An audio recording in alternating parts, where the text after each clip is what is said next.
application order 7 rule 11 lot was decided and not orders. The consideration has been made in respect of an application order 710 also, but no specific order has been passed for. But in this case, what has happened, the subsequent developments have taken place, not, and my learned friend would agree to that, not. The compromise talks because we have a number of accounts with the MPSIDC, not. So there's a concrete proposal has been submitted for settlement of all the accounts, not, and that is under active consideration, not, with the MPSIDC, not. तो आप इसको withdraw कर लीजिए and you raise the same point at the later stage, at the appropriate stage of the sir जो अभी तो appropriate stage थी sir, ये तो मेंटेनेबल ही नहीं सर सूट उनका, हम मेंटेनेबिलिटी का इशू सर, आप तो भाई रिटर्न देख के और खाली प्रिंट को आप देखेंगे तो आपको लगेगा मेंटेनेबल नहीं है, खारिज कर देते हैं। हमारा कहना सर ये था कि let it be kept pending because it is pending consideration। एक आप तो मैंने कर लिया, अभी इलेक्शन में कि अभी ये पहले भी ये बात आई थी, महीने में आपने लिखा as a matter of last intention, तो 10-15 दिन में कुछ होता नहीं है स्टेट गवर्नमेंट में, बात ये है एक्चुअली इलेक्शन मोड पे है गवर्नमेंट मशीनरी। 10-15 दिन क्या 10-15 साल में कुछ नहीं होता नहीं, अब इससे कोई सरकार को पैसा मिलना है इसलिए हो जाएगा, नहीं मिलना साहब सरकार को, क्या मिलना है सरकार, पैसा मिलना देंगे तब तक वो करेंगे नहीं, सरकार को क्या पैसा मिलना है, जनता का पैसा है, सरकार को मिलना क्या फायदा, आप बताइए क्या मैटर खत्म करें तो कोई फायदा नहीं होगा सर। इसमें आप पहले स्टेट फाइनेंशियल कॉर्पोरेशन एक्ट देख ले सर, ये दावा क्या है, दावा ये है एमपीएसआईडीसी ने फाइल किया है under section 31(1)(a) of the State Financial Corporation Act. Kindly see the plaint, Lord. I just refer to the plaint, which is at page 49. Plaint 49, page 54.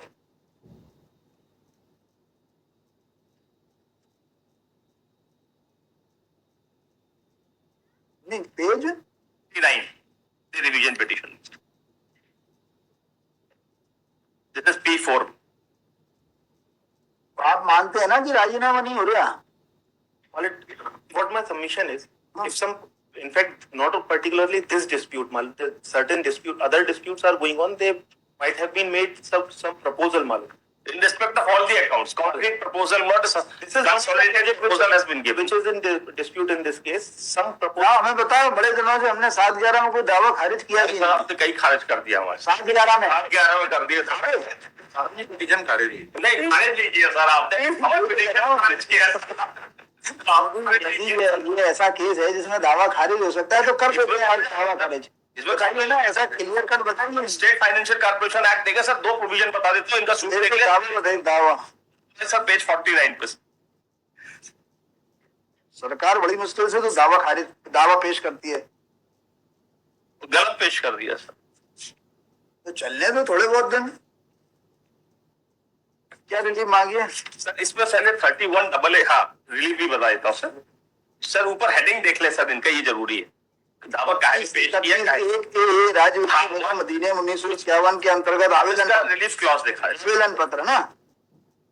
अब इसमें सर आवेदन पत्र जो लिखा है ये 31(a) राज्य वित्तीय निगम अधिनियम 1950 एंड 51 के अंतर्गत आवेदन पत्र। हाँ, और अब रिलीफ पैराग्राफ 4 थोड़ा रिलीफ और बता दीजिए क्या लिखा, उसके पहले सर पैराग्राफ 4 और देख ले सर थोड़ा सा, पैराग्राफ 4। यस, अप्रार्थीगण द्वारा उक्त कंपनी के नाम से ग्राम सेहतगंज जिला रायसेन, दिस इज इंपॉर्टेंट, में भारत निर्मित विदेशी मदिरा बनाने की फैक्ट्री स्थापित की गई। So our industrial unit plot is in district Raisen. Now the suit was filed at Bhopal, Lord. This is very important, Lord, because we filed an application order 710 also, Lord. Now द्वारा उस company के नाम से ग्राम सेहतगंज जिला Raisen,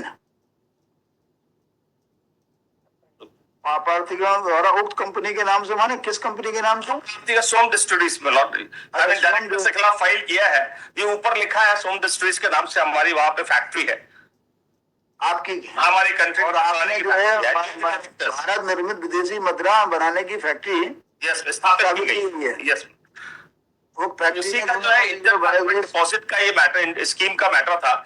inter corporate deposit में इन्होंने equity share हमसे purchase किए थे 5 लाख शेयर, तो स्थापित की गई थी, फिर क्या हुआ? उसी के खिलाफ इंटर कॉर्पोरेट डिपॉजिट जो एग्रीमेंट है P1, आपका क्या कहना है कि court has no jurisdiction? Court has no jurisdiction, but the direct judgment of the Supreme Court suit can only, this application can only be filed at a place where the industrial unit is situated. तो इसमें 14(2) में cover हो जाएगा ना। ये file 14(2) application 14 दे तो सब बाद में आएगा, इसी में चला जाएगा। 7-10 क्यों नहीं लगेगा सर? नहीं, 7-11 का 7-10 भी लगेगा सर। नहीं, कोर्ट इसको जब डिसाइड कर लेगी। अब यू रीड 14(2) पढ़िए जरा। 14-2, यस सर। 14-2 ठीक है सर, इश्यूज के लिए है, अभी स्टेज ऑफ इश्यूज। नहीं, यदि if the question of jurisdiction can be decided without recording evidence, then it should be decided as prima issue. If it requires evidence, then it should be decided as तो admitted position पे admitted. You move 14(2) application जब तक राजीनामे की बात चली रही है, ये मेरा कहना है। तो 7-11 में खतरा लेते हैं। 10 में भी हम है ना, दोनों आवेदन हमारे। The moment court will say that court has no jurisdiction while deciding application 14(2), if the court comes to conclusion that the court has no jurisdiction, then it will exercise the power under समझ गया। it will exercise the power under 710. It may say अभी 7-10 में sir इसी stage पे कर सकते हैं sir. the plaint can be returned for presentation to a proper court। कितने केसेस में सर 7-10 कोर्ट इन्वोक करती है, इनिशियल स्टेज में कर देती है, लेकिन आप लेटर स्टेज में 14 to आफ्टर लेटर स्टेज पे फ्रेमिंग ऑफ इश्यूज। डिफेंडेंट के लिए दो प्रावधान है। एक तो 7-11 में प्लेन रिजेक्ट करा लो। If you say that in the light of para 4, Yes. court has no jurisdiction, तो I am giving you the sir उसमें और भी चीजें हैं, not this is only one aspect of the matter. Why this is not maintainable? What I demonstrate from this by referring to section 31(1)(a) also of the State Financial Corporation. You are saying कि court has no jurisdiction and the court at Raisen has jurisdiction. Yes. Then you can file 14(2). If you are saying कि suit is not maintainable, करिए केवल। नहीं, दोनों चीजें हैं इसमें। हमारे दो सेपरेट एप्लीकेशंस हैं। अच्छा, दो एप्लीकेशन लगाए आपने। एप्लीकेशन उनके एप्लीकेशन डिसाइडेड बाय 7-10 को उन्होंने उसमें कंसिडरेशन में लिया डिस्कशन में, लेकिन डिस्पोज ऑफ नहीं किया। वो ऑर्डर में लिखा है 710 डिस्पोज नहीं किया। डिस्पोज ऑफ नहीं किया, लेकिन उन्होंने कहा in view of the discussion no separate order is passed, ऐसा लिखा ऑर्डर में, टू नॉट तो कोर्ट ने कहा रिजेक्ट नहीं कर सकते। एक्चुअली अब इसमें सर 7-10 में भी हमने सेपरेट एप्लीकेशन लगाया सर, दो एप्लीकेशन। नहीं, आप हमें केवल मेंटेनेबिलिटी की बात बताइए। नहीं, दोनों चीजें भाई मैं आपको रिटर्न के लिए तो 14(2) का फ्री रिलेवेबिलिटी दे रहा हूँ। कोर्ट को फिर ये पॉइंट डिसाइड करना पड़ेगा भाई 7-11 में तो ये वेदर सूट इज मेंटेनेबल और नॉट। आप सर दोनों चीजों को सर आप थोड़ा सा देख ले, मैं दोनों चीज बता देता हूँ आपको। सर ये 31(1)(a) भी देख ले सर। प्लेन रिटर्न की बात आएगी तो हमें फिर एमपी में जाना पड़ेगा, उसमें विचार करेंगे। 7-10 को कोर्ट ने डिसाइड नहीं किया, आपने खुद ही बोला अभी। वो ऐसा लिखा है उन्होंने, इन view of the discussion no separate orders required because compromise talks are going on, so I will reopen the matter, giving the liberty to you to file 14(2) application. Maintainability का भी सर बता Maintainability का बता दीजिए। Sir kindly see 31(1)(a) 31(1)(a) special enactment तो भी यानी बार पारी बता रहा हूँ सर। बताइए 31(1)(a) इस सूट काहे का फाइल कर सकते हो, क्या फाइल किया है। 31 special provisions for enforcement of claims by financial corporation.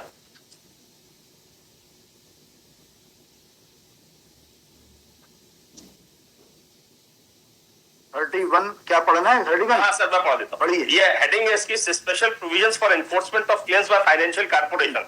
Now sir 1AA अगर आप देखेंगे, 1a for enforcing the liability of any surety. अगर कोई श्योरिटी की लायबिलिटी है, that means a guarantor. You show me the bar, where is the bar created. वो सब मेरे को यार पहले इस प्रोविजन सब देख ले, then I will demonstrate. This suit can be filed under section 31(1)(a) only for enforcing the liability of a surety. Now not kindly see this with the application which has been filed and the relief clause. अब ये तो dispute में है नहीं कि इन्होंने section 31(1)(a) में file किया है। So this will be a case where this relief cannot be granted. अब इसमें देख तो ले सर, प्लेंट क्या फाइल देख रहा हूँ ना, तो वो मेंटेनेबल नहीं है सर। ये 31(1)(a) में कहाँ maintainable? Maintainable it may not be. नहीं तो If we see only particular type of application can be filed. 7-11D के अंदर जब भी हम कभी हाँ तो पार्ट बाय लॉ हो जाएगा ना सर। ये तो बता दीजिए ना कि 7-11D स्पेसिफिक 7-11D का जो स्कोप है, तो सुप्रीम कोर्ट ने इन सारे केसेस में लिख दिया। 7-11D के अंतर्गत there must be bar। वही मैं बताना सर, आप थोड़ा बार तो बढ़िए ना, मेरे को थोड़ा बताने दीजिए, आपसे बताने दीजिए। It's a right amount to a bar. बता दीजिए। Yes sir, only specific type of application can be filed under section 31(1)(a). Now what to enforce for enforcing the liability of a surety. That means any other application for any other purpose, for any other relief claim cannot be filed. 711D में ये scope ही नहीं है। ये तो sir आएगा sir, एक बार बता दीजिए ना जजमेंट मेरे को। जजमेंट सर आप पहले सेक्शन में तो थोड़ा समझे सर अपन। समझ let us concentrate on the section itself, the interpretation मतलब ये कि थोड़ा सा लॉ समझ में आ जाता है तो सेक्शन पढ़ते। नहीं सर, पहले भी 711D में 711D ये सर सब्सटेंटिव प्रोविजन है सर। 31(1) स्पेशल एनैक्टमेंट है, ये सब्सटेंटिव प्रोविजन है। Only specific type of application can be filed, can be filed. This application has been filed, let us see. It does not mean कि other application we should reject. For filing any other application. You show me It's the law. that You show me the law. अपना judgement बताते हैं आपको कि only for enforcement of a security the application can be filed under section 31. If it is not filed, it can be rejected. ये बताइए। ये तो हमने कहा नहीं आपने लॉ बताइए भाई सर। सुबह का मुझे कुछ आता नहीं है तो आप ही तो बताओगे। सर आपको सब आता है सर, हमें अरे पता है। रजिस्टर खोलने लगेंगे सर तो डर लगने लगेगा। इस लॉ में यदि ऐसी एप्लीकेशन पेश नहीं की तो इसको 711 में खारिज कर सकते हैं। Prohibition for filing. क्या होता है To read it otherwise. कई सारे दावे ऐसे पेश होते हैं जो कि रिलीफ नहीं मिल सकती है, लेकिन हम 711D की जब बात करते हैं तब हमें प्रॉब्लम जाती है। अगर रिलीफ नहीं मिल सकती तो काहे को उसको चलाए सर इसको। ये भी तो देखे सर। जब आप क्या जब आप refusal of the provision and the application itself. स्वाम डिस्टिलरी के मुकदमे चलते रहेंगे, वकीलों का भला होता रहेगा। क्या बुराइए ये बड़े लोगों के मुकदमे से सर मैं बोला पेंडिंग रहने दो सर, अब ये समझौते की बात चल रही है सर। बड़े लोगों के मुकदमे चलते हैं, 4 पैसे वकीलों को ही मिल जाते हैं। इसी तो बोला सर, चलने दे थोड़ा सा, समझौते की 2-4 पेज कम हो जाएगी। देखिए अभी हम आपको दूसरा मौका दे रहे हैं, 14(2) का आवेदन लगाइए, फिर खारिज हो जाए फिर आइए, तब तक राजीनामा चल ही रहा है आपका। Because you are not in a position to show me any हमेशा नहीं था। अगर आप थोड़ा सा लास्ट वीक ऑफ मई में रखते एक अटेम्प्ट कर सकते हैं। क्या है उसमें सीरियस कंसिडरेशन पर मैटर चल रहा है तो चलने दो ना। हमने 14(2) का आवेदन करना, आप अगर उनको बताइए कि 14(2) में खारिज जाएगा आपका दावा, वहां जाना पड़ेगा, हो सकता है राजीनामा। मैं आपको खाली आदमी जब भेज रहा है यहाँ से सर, ये सर आप समझ रहे हैं। 14 देखिए ये आपका मुझे बात समझ में आ रही है कि रायसेन वाला मैटर है। सुप्रीम कोर्ट डायरेक्ट जजमेंट है sir you are not invoking 14(2). Sir when I can invoke क्या हुआ sir, when I can invoke 7, 10, 15 at a later stage, क्या होता है? invoking it at the initial stage. क्या होता है? Specific objection by specific application will be raised before the court, otherwise court content भी तो सर उसी के लिए है। ट्रायल कोर्ट में आप जैसे बड़े वकील कह रहे होंगे, ट्रायल कोर्ट समझ नहीं पाए, आपका आवेदन खारिज कर दिया उसने। 711 मानो 711 सही खारिज किया है।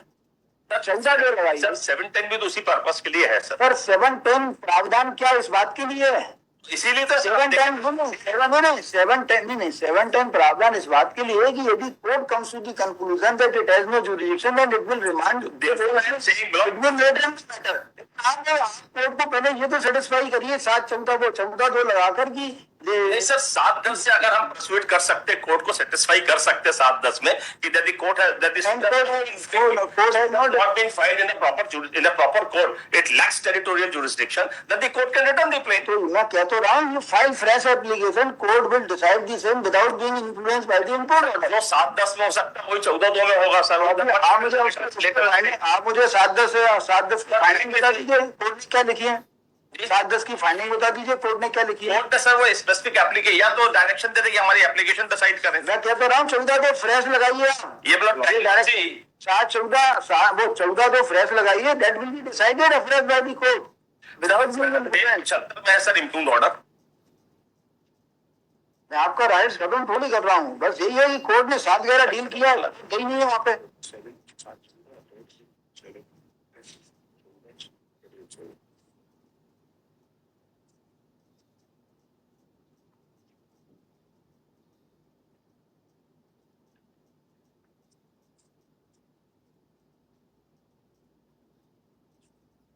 देखो कोर्ट ने पूरा वो 711 अब देखिए इसमें कहाँ डिसाइड किया है 7-10 का आवेदन? आपका 7-10 का, वही तो मैंने बोला था सर। तो आपका 7-10 का आवेदन, आपका आवेदन कौन सा है 7-10 का? 7-10 का सर ये है ना हमारा, ये आवेदन 7-10 का हमारा 7 पेज 61। तो इसलिए तो कह रहा हूँ 14(2) में आप स्पेसिफिक कोड को बताइए। 14(2) के अंदर जब कोड कहेगी कि this court has no jurisdiction, वैसे ही जो है सामने वाले के ऊपर खतरा पैदा हो जाएगा सर। सर तो वो 7-10 का तो एक इशू सेटल हो गया। अब और 7-11 का भी हम उसी में कर देंगे, उसी में। नहीं 7-11 तो आई विल रिजेक्ट, क्योंकि you are not in the position till now. आप देखिए, there's also prohibition. If only a specific type of suit can be filed, and the suit is not of that particular type, then there are also prohibition. It is amounting that no relief can be granted to the plaintiff. जब कोई relief ही नहीं मिलता ऐसे plane को चलाने का मतलब क्या रहेगा सर? तो यही तो आप बहुत देखें ना सर। तो ऐसे केस में एक बार you go to the valley and get it decided.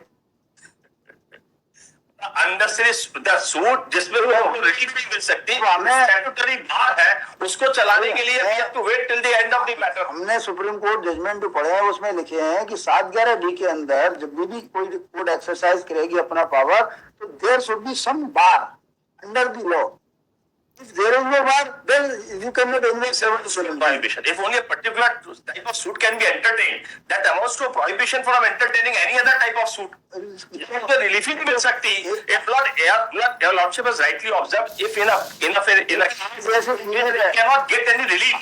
जैसे सीनियर एडवोकेट से जब बहस होती है तो हम जो उम्मीद करते हैं कि 2-4 जजमेंट बढ़िया सुप्रीम कोर्ट को मिलेंगे जिससे हमारा ध्यान बढ़ जाएगा। हर चीज के लिए जजमेंट की आवश्यकता होती नहीं सर। नहीं सर, आप reading of the plain we can come to a conclusion। Library में 110 साल के AR लगे हुए हैं, 1914 से है ना आपके यहाँ? हाँ है। फिर 110 साल में एक आध बार तो एक पॉइंट उठा होगा। 31AA का तो उठा सर, कई केसेस है only for enforcement of surety. देखो सर, मैं तो पहली बार सुन रहा हूँ, मुझे नहीं पता 30 सर उसमें कई जजमेंट है। क्या करें हम? फॉर एनफोर्समेंट कोई प्रोविजन ही हमारे पास कोई क्लाइंट ही नहीं आया ये वाला, इसलिए हमें नहीं पता। अब आप वकील के भी में आपको बताना चाहिए। ठीक है, तो यू वांट लिबर्टी ऑफ चल दे दो। I have no option sir. And after arguments at length, learned counsel for the senior advocate और एक मिनट, क्या शुक्ला जी क्या लिखते हैं? राहुल दिवाकर। राहुल दिवाकर, हाँ राहुल दिवाकर, इनका दोनों का लिख दीजिएगा। ये आप एक कल केस में आए नहीं थे आप? लगा ना हाँ, तो आपका हमने 2-3 बार फोन लगाया तब भी कोई नहीं आया। नहीं ना, मैं associate was there in fact. सुबह से शाम तक हमने 3-4 बार फोन लगवाए। क्यों? इसलिए क्योंकि हमें खारिज करना था वो केस। नहीं, खारिज करना था कि उसको कंसिडर करेंगे, इसलिए खारिज करना था कि उसमें हमने लास्ट डेट पे कोई नहीं आया तो लिखा था कि nobody then it will be dismissed. फिर हमने कल फोन लगवाया, मैंने रीजन फोन पे बता दिया साहब। मैं खुद, मेरी पर्सनल प्रॉब्लम हो गई थी जिसके कारण मैं कोर्ट नहीं आ पा रहा था। नहीं, आज हुआ होता है ऐसे केस में जिसमें लाइन लिख जा रहा करे it will be dismissed on the next date, तो उस केस में तो सवेरे से आगे बढ़ जाना चाहिए। मैंने फोन पे बात करता है, परेशानी में, पर्सनल परेशानी में उलझ गया था। मेरे ख्याल से आपने उतनी केयर नहीं ली। नहीं, वो पर्सनल परेशानी में मैं उलझ गया था। कोई भी परेशानी, वकील के लिए कोई परेशानी नहीं होती, या तो उसको अपने साथी को बोलना चाहिए कि साहब सुबह जाके बोल देना ये परेशानी है। स्टेज यदि नहीं आएंगे तो ऐसा लगता है कि आप associate was here, nobody turn up, then case was called. Sir इसमें एक निवेदन था, एक तो 14(2) की आप लिबर्टी दे देंगे सर, बाकी जो हमने ग्राउंड्स रेज किए at an appropriate written statement में होगा। देखो लिखाते हैं after arguments at length learned counsel for the petitioners raise for withdrawal of this civil division with liberty to raise all the grounds of this civil division at the appropriate stage of the suit with the further liberty to file application under order 14 rule 2 CPC in respect of jurisdiction in respect of territorial jurisdiction of the court. Full stop. Prayer being reasonable is accepted and this civil